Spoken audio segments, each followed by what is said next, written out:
자, 통 크게 라이벌을 혁신위원장에 중용했죠. 바로 김무성 대표. 그리고 8년 만에 여의도 정치에 복귀한 김문수. 두 동갑내기의 멋진 우정으로 주목을 받았었는데 벌써 두 사람 사이에 갈등 조짐 나오고 있다고 합니다. 무슨 이야기인지 자세히 한번 알아보겠습니다. 동 기자, 혁신위원장 임명한 지가 불과 이틀밖에 안 됐어요. 네. 근데 왜 벌써 갈등 기류가 생기는 건가요? 네, 혁신위원장이 이제 어제 혁신위원들까지 그때까지는 잘 갔습니다. 지난 주말에 김무성, 김문수 두 사람이 만나서 혁신위원들을 상의를 해서 잘 정리가 됐는데 혁신위원회를 과연 누가 이끌 것이냐, 사실상 그 수장을 누구로 할 것이냐를 두고 지금 갈등이 있는데요. 싱크를 좀, 그 내용을 좀 보면 또 자세히 이해를 하실 수 있을 것 같습니다. 이 혁신은 정권을 대표가 위임받고 대표는 나한테 위임을 해야지만 실효성 있는 혁신이 된다. 일일이 계속 회의하고 의총 거치면 결국은 뭐 국회의원들은 자기 기득권 하나도 안 내려놓을 거 아니에요. 정권을 맡길 수가 없지. 혁신위원회는 혁신안을 만드는 것이고 우리 당의 의결기구인 최고위원회와 또 의총 등에서 이것은 또 혁신위에서 만드는 안을 갖다 또 걸러야지. 전혀 그런 일이 없습니다. 자, 지금 두 사람 얘기를 들어보면 결국에는 갈등의 포인트는 혁신위에 혁신의 전권을 줄 거냐 말 거냐 하는 문제인데 어떤 게 맞는 거죠? 두 사람의 노인 처지에 따라서 두 사람이 저렇게 말할 수밖에 없는 겁니다. 왜냐하면 김무성 대표 입장에서는 혼자서 김문수 전 지사가 위원장이 혼자서 하는 것이 아니라 뭔가 당의 시스템화에서 많은 사람의 총의를 모아서 해야만 그게 당 대표가 여러 가지 민주적으로 잘 됐다라고 얘기를 할 수 있는 거죠. 김무성 대표는 특히 2005년에 과거 사례를 생각을 할 것 같은데요. 2005년 당시에 박근혜 대표가 한나라당 대표 시절에 당시 홍준표 지금 경남도지사가 위원장이 된 혁신위원회를 만들었습니다. 당시에 홍준표 위원회가 박근혜 대통령과 반대에 있는 사람이었는데 거기서 낸 그 혁신안들이 박근혜 대표에게 상당히 불리한 안들이 많았습니다. 그랬죠. 그래서 김무성 대표가 당시에 박근혜 대표에 참모를 하면서 절대 받아서는 안 된다라고 얘기를 했는데 박근혜 대통령이 수용을 했거든요. 그런 것처럼 위원장이 정권을 줬을 때 위원장 마음대로 갈 수 있다라는 거를 우려를 하는 것 같고요. 반면 김문수 위원장 입장에서는 본인이 뭔가 성과를 내야 되죠. 특히나 김문수 위원장이 지금 추진하려고 하는 게 두 가지인데요. 하나는 공천제도 개혁하고 의원들의 특권 내려놓기입니다. 그런데 지금 아까 김문수 지사 살짝 얘기한 대로 의원총회를 열어서 의원들에게 그걸 맡길 경우에 과연 자신의 특권을 내려놓겠느냐.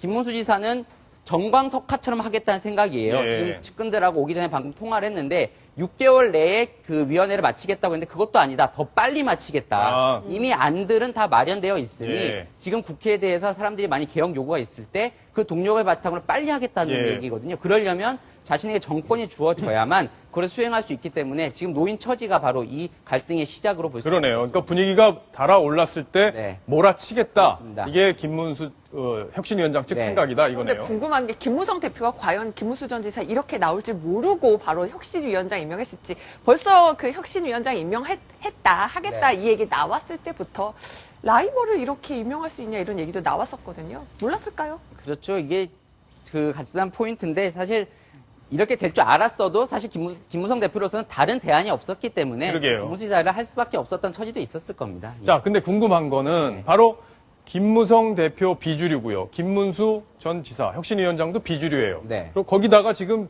혁신위원들 전부 다 비주류들이에요.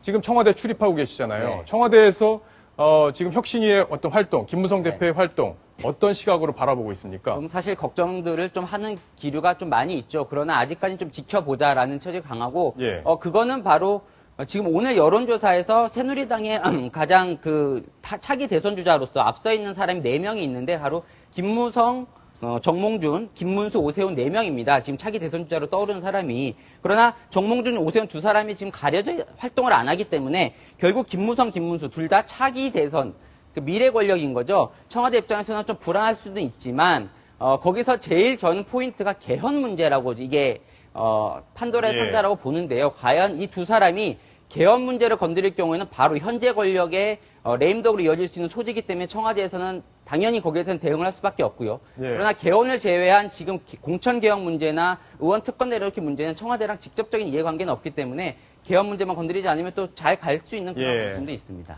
어쨌든 지금 김무성 대표 그리고 또 김문수 지사, 동갑내기 51년생이고 네. 박근혜 대통령은 52년생이긴 하지만 빠른 52년생이기 때문에 학교는 같이 다녔단 말이에요. 네. 근데 세 사람 관계가 굉장히 지금 미묘한 그런 상황인데 네. 정홍원 국무총리 후임을 네. 찾을 때 김문수 지사도 거론이 됐었는데 실제 네. 청와대에서 기류는 어땠습니까? 그때 많이 이제 당에서 두 사람을 건의를 했는데 그때 예. 기류가 잘 알려지진 않았었죠. 어떻게 됐든지 당시 정확히 말하면 정홍원 국무총리 후임 안대희 그 후보가 낙마 이후에 예. 문창국 후보자를 가기 전 그 사이에서 바로 그 두 사람이 추천이 됐었습니다. 당에서 당시에 정치인만이 이 세월호 혼란을 뚫고 나갈 수 있다 해서 두 명 추천을 했는데 박근혜 대통령 김무성 대표는 아주 유력하게 검토를 했었고요. 예. 실제로 비공식적으로 김무성 대표에게 전달까지 한 것으로 알고 있으나 김무성 대표 당시 전당대회를 이미 준비하고 있었기 때문에 거절했고요. 김문수 지사 같은 경우에는 당에서 건의는 올라왔으나 유력하게 검토하지는 않은 것으로 알고 있습니다. 예, 어쨌든 벌써부터 지금 갈등 얘기가 나오는 게 좀 불안하긴 한데 야당이 자꾸 허우적대니까 확실히 여당의 긴장감도 좀 떨어지는 것 같습니다. 네. 정신 바짝 차리고 혁신하시기 바라겠습니다.